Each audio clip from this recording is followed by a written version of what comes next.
Yes, folks, it's Tales from the Jails with John G. Sutton. Thank you very much for watching this today. Do please like and subscribe, it's very good. Helps down there below. Yes, you can see I've got some porridge on my beard here. Anyway, I'm going to talk today about HMP Moorland and what amounts to misconduct in public office. Yes, folks, the hostess scheme has been at it again, and another female prison officer has been charged with having sexual relations with a prisoner at HMP Moorland. That's in Doncaster, or outside Doncaster, South Yorkshire, for those people who don't know the area. South Yorkshire, very nice area actually. Doncaster. I spent a week there one night. Anyway, let me tell you this. Yeah, this female prison officer, aged 20 years of age, nice and young there. They like 'em young, you know, in HMP Moorland. Yeah, being persuaded by a convicted sex offender. Yeah, at HMP Moorland to engage in sexual misconduct in a public office with this particular prisoner, and she has been suspended from duty pending further action, which will very likely receive. It was in the Daily Telegraph yesterday. You can look it up, yesterday's Daily Telegraph. Now, HMP Moorland is a closed Category C prison. Holds 960 inmates, all male. And it has in the past, believe this or not, had a problem, which has been rebuked. The governor and all the staff have been rebuked by the Department of Justice for referring to inmates as residents, clients, or service users.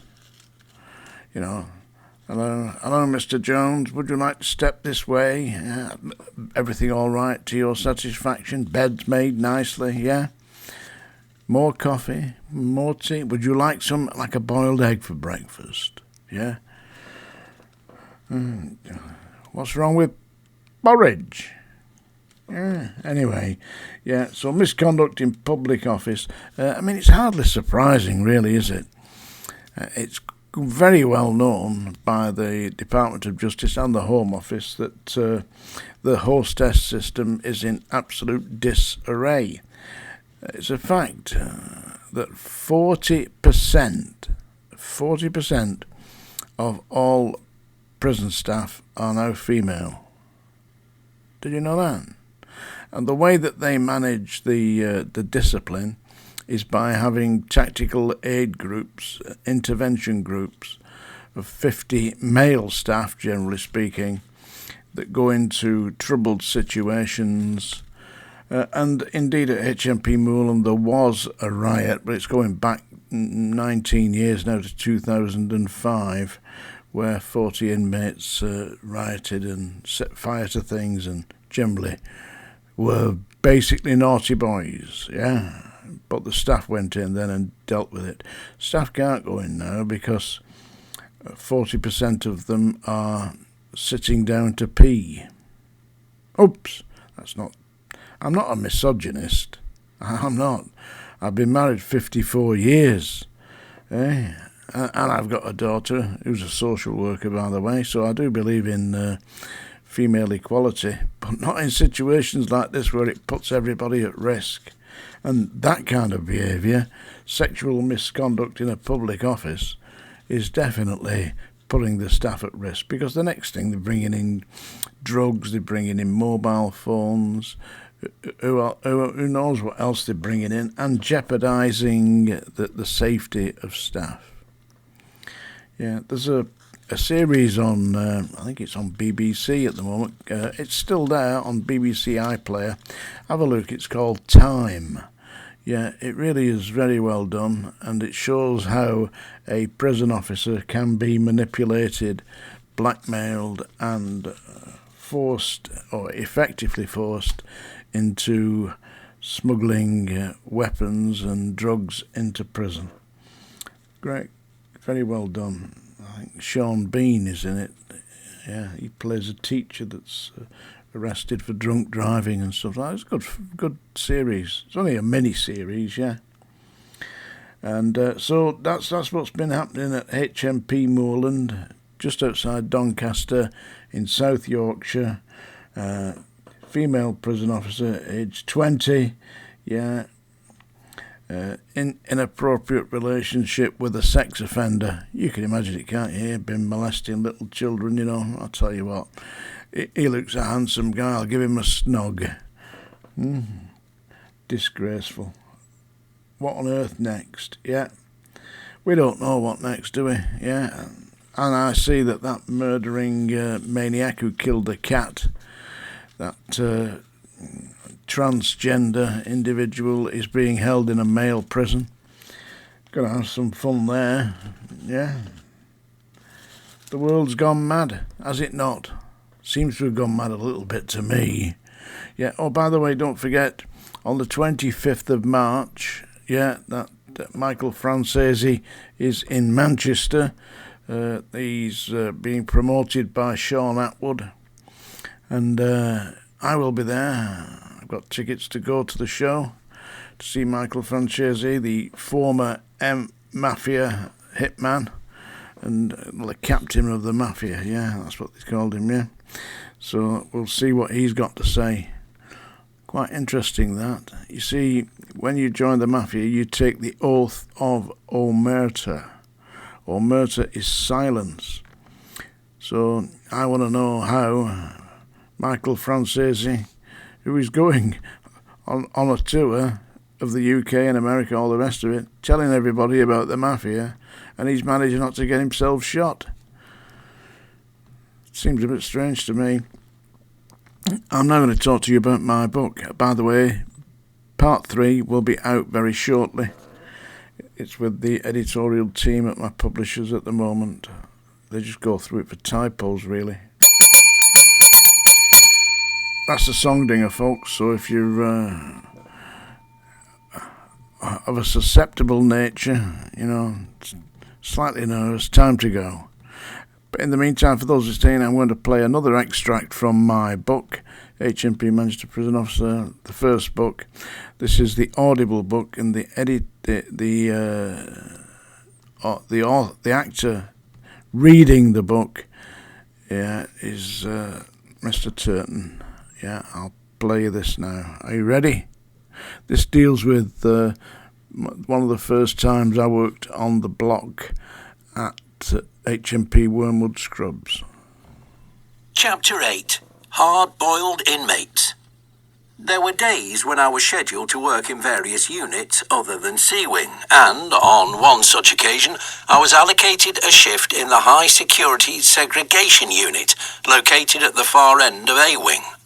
This unit had a specially selected and trained staff who dealt with the most difficult and dangerous prisoners in the system.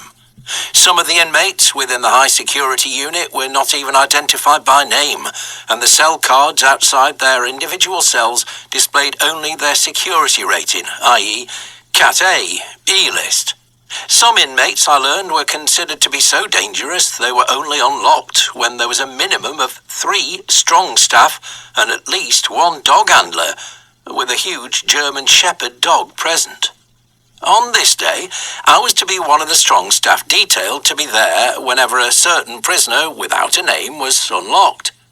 The shift started at 0700 hours and I was required to be in that unit ready for duty at that time, which meant getting there early as I did not have a key to access the high security area and had to ring the bell.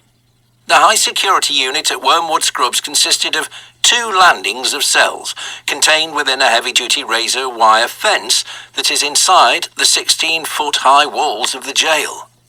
There were approximately 20 single-occupancy cells within this unit, and they held many of the most notorious prisoners in the system.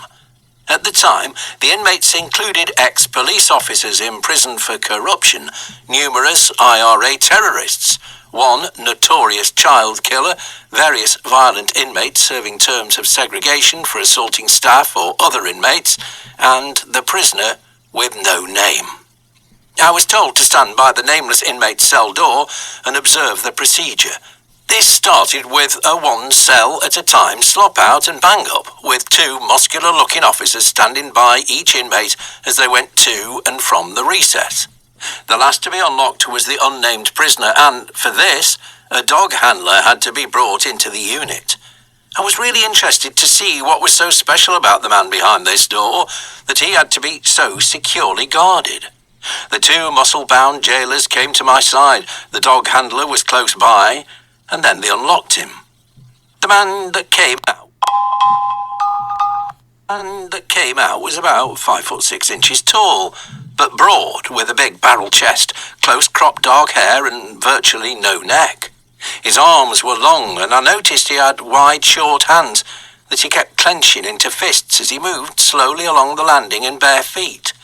Once he was inside the recess, I was prodded by the biggest of the two jailers, then pushed forward, so I had to enter the urinal with the mysterious inmate standing directly next to him as he deliberately pissed all over my boots.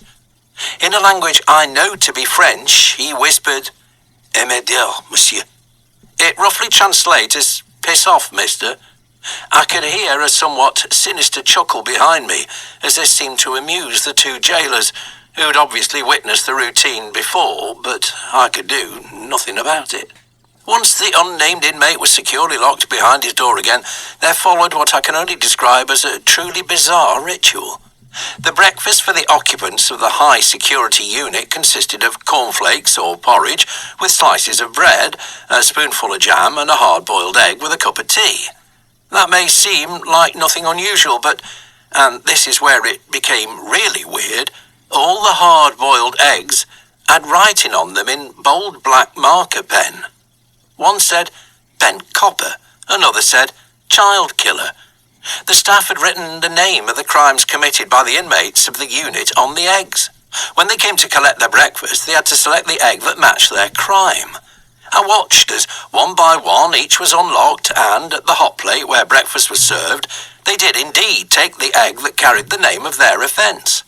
The ex-CID Metropolitan Police Chief Superintendent Moody picked up his bent copper hard-boiled egg. Ian Brady, the Moors murderer, a notorious violator of little children, selected his child killer egg, and so on. The prisoner with no name was the exception. His breakfast was placed in his cell, and as far as I could see, his egg was unmarked.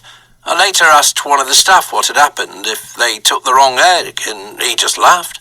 I gathered that inmates in that unit only made such a mistake once. That's an extract from my book, HMP Manchester Prison Officer, and you can get that on Amazon, folks. Thank you very much. This is Tales from the Jails with John G. Sutton.